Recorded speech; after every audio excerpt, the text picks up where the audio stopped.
সুধী ভক্তবৃন্দ,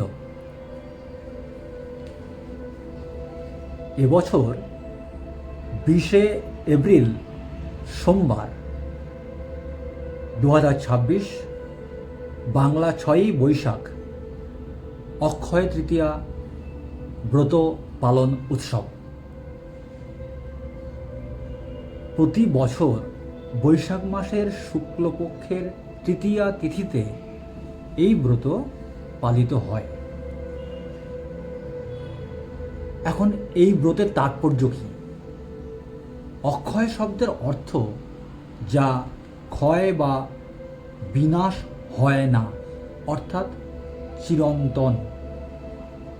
এই দিনে গঙ্গায় স্নান বা পবিত্র তীর্থক্ষেত্রে গিয়ে স্নান করলে তার ফল চিরস্থায়ী হয়ে যায়। এই দিন দান করলে, বিশেষ করে ভোজ্য সহিত জলপূর্ণ ঘট দানে সূর্যলোক গমনের ফল লাভ হয়। এই দিনে করা দান ও পূজার ফল অক্ষয় ও বহুগুণ বৃদ্ধি পায়। এই দিনে কৃত পুণ্যকর্ম ও অনন্ত পুণ্য ফল দান করে। এখন এই পুণ্যতিথিতে কোন কোন গুরুত্বপূর্ণ বিষয়গুলো এই ধরিত্রীতে ঘটেছিল তা আমরা ক্রমপর্যায়ে জানব। এই দিনটাও পরশুরাম জয়ন্তী হিসাবেও পালিত হয়। স্কন্দ পুরাণ, ভবিষ্য পুরাণ, বিষ্ণু পুরাণ, ব্রহ্মাণ্ড পুরাণ এবং মহাভারতে বর্ণিত আছে যে এই দিনে ভগবান শ্রী বিষ্ণুর ষষ্ঠ অবতার পরশুরামের আবির্ভাব ঘটেছিল। তাই এই দিনটিকে পরশুরাম জয়ন্তীও বলা হয়। বৈশাখ মাসের শুক্লপক্ষের তৃতীয়া তিথিতে অর্থাৎ অক্ষয় তৃতীয়ায় পরশুরাম ঋষি যমদগ্নি ও রেণুকার পুত্র হিসেবে জন্মগ্রহণ করেছিলেন। মহর্ষি বেদব্যাস ও গণেশের মাধ্যমে এই দিনে মহাভারত রচনা বা বর্ণনা শুরু হয়।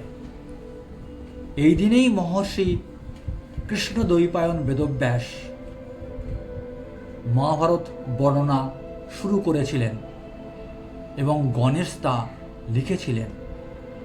ব্যাসদেব যখন মহাভারতের গল্পটি আবৃত্তি করছিলেন তখন গণেশ তা লিপিবদ্ধ করছিলেন।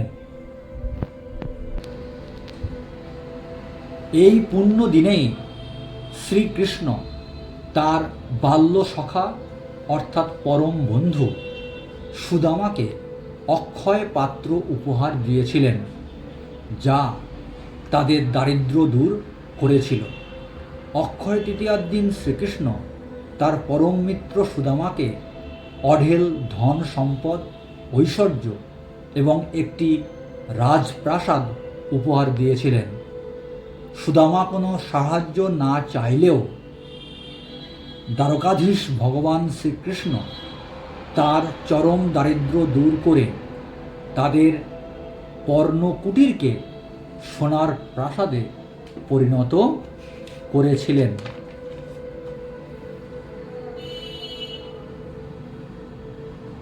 এই পুণ্যতিথিতে আরও একটি গুরুত্বপূর্ণ ঘটনা ঘটেছিল। পৃথিবী থেকে অন্ন বা খাদ্য অদৃশ্য হয়ে গেলে দেবী পার্বতী অন্নপূর্ণা রূপে এই ধরিত্রীতে আবির্ভূত হয়ে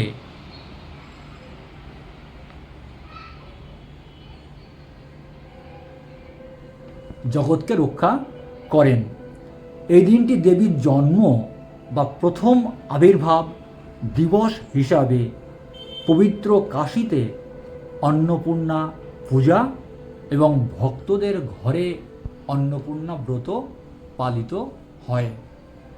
খাদ্য পুষ্টির অভাবে জগৎবাসীর কষ্ট দেখে দেবী অন্নপূর্ণা রূপে আবির্ভূত হয়েছিলেন এই পুণ্য তিথিতে। বিষ্ণু পুরাণ ও অন্যান্য পুরাণসমূহে উল্লেখ আছে এই শুভ অক্ষয় তিথিতে সত্যযুগের সূচনা হয়েছিল এবং ত্রেতাযুগেরও শুরু হয়েছিল এই পুণ্যতিথিতে। পুরাণ অনুযায়ী এটি একমাত্র তিথি যখন সত্যযুগের শেষ এবং ত্রেতাযুগের শুরু হয়েছিল। এই পুণ্যতিথিতে গঙ্গা সহ পবিত্র নদীতে এবং সমস্ত পবিত্র তীর্থস্থানসমূহে স্নান করলে তার ফল অক্ষয় হয়, এটা আমরা এর আগে জেনেছি, এবং অনন্ত পুণ্য ফল লাভ করা যায়। এই দিনেই রাজা ভগীরথ মর্তে গঙ্গা দেবীকে আনয়ন করেছিলেন, যা পাপমোচন, আত্মশুদ্ধি এবং পূর্বপুরুষদের মোক্ষ লাভের অর্থাৎ তর্পণের জন্য শ্রেষ্ঠ সময়। এই দিনে গঙ্গোত্রী ও যমুনোত্রী ধামের দরজা উন্মুক্ত করা হয় ভক্তদের উদ্দেশ্যে। আর পবিত্র চারধাম যাত্রার সূচনা এই শুভ অক্ষয় তৃতীয়া থেকেই শুরু হয়। এই পুণ্যতিথিতে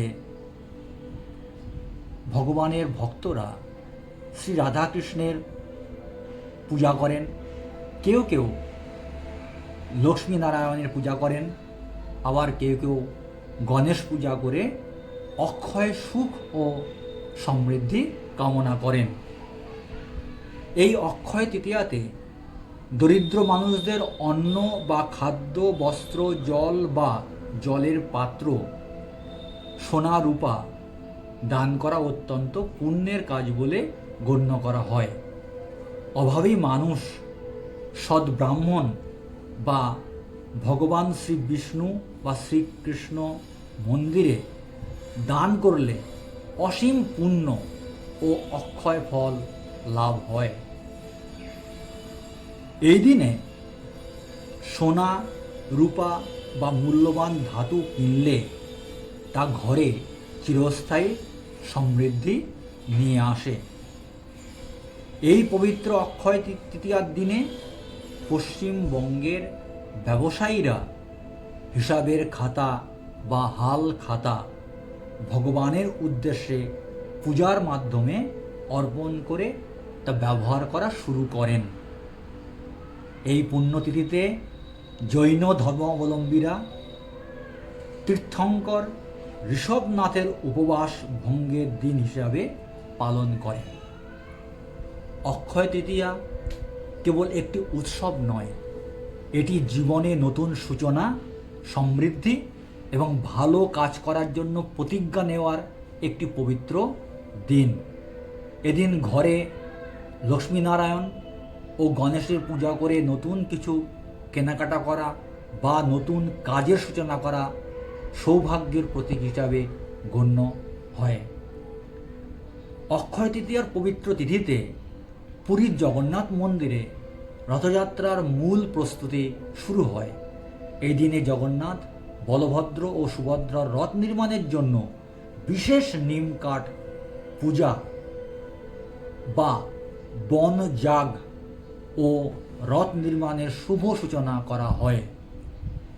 অক্ষয় তৃতীয়ার দিন থেকে 21 দিন ব্যাপী শ্রী শ্রী জগন্নাথ দেবের বিশেষ চন্দন যাত্রা শুরু হয়। এই সময় জগন্নাথ, বলদেব এবং সুভদ্রা মহারানীকে সুসজ্জিত নৌকায় করে চপলা যাত্রা বা নৌকা বিহার করানো হয়। অক্ষয় তৃতীয়ার দিন সন্ধ্যাবেলায় ধন ও সম্পদের দেবতা কুবের ও মা লক্ষ্মীর কৃপা লাভের আশায় বাড়ির প্রধান প্রবেশদ্বার, তুলসী মঞ্চ, ঘরের উত্তর দিকে এবং বাড়ির ছাদে প্রদীপ বা দীপক প্রজ্বলন করলে অত্যন্ত শুভ ফলদায়ক হয়। এই প্রদীপদান অশুভ শক্তি দূর করে এবং বাড়িতে ইতিবাচক শক্তি বয়ে নিয়ে আসে। বাড়ির আশেপাশে কোনো কুয়ো বা জলাশয়ের কাছেও প্রদীপ জ্বালানো হয়, যা পিতৃ শান্তি এবং সুখ সমৃদ্ধি বৃদ্ধি করে। পশ্চিমবঙ্গে অক্ষয় তৃতীয়ার দিনটি দুর্গাপূজার প্রস্তুতির জন্য অত্যন্ত শুভ বলে মনে করা হয়। কলকাতার বনেদি রাজবাড়ির ঐতিহ্যবাহী মাটির দুর্গা প্রতিমার কাঠামো পূজা ও খড়ি পূজা করে দুর্গাপূজার আনুষ্ঠানিকভাবে শুভ সূচনা করা হয়। কলকাতার কুমোরটুলিতে মৃৎশিল্পীরা মা দুর্গার প্রতিমা তৈরির জন্য নতুন কাঠামো স্থাপন করে এবং পুজোর অর্ঘ্য নিবেদন করে তারা কাজ শুরু করেন।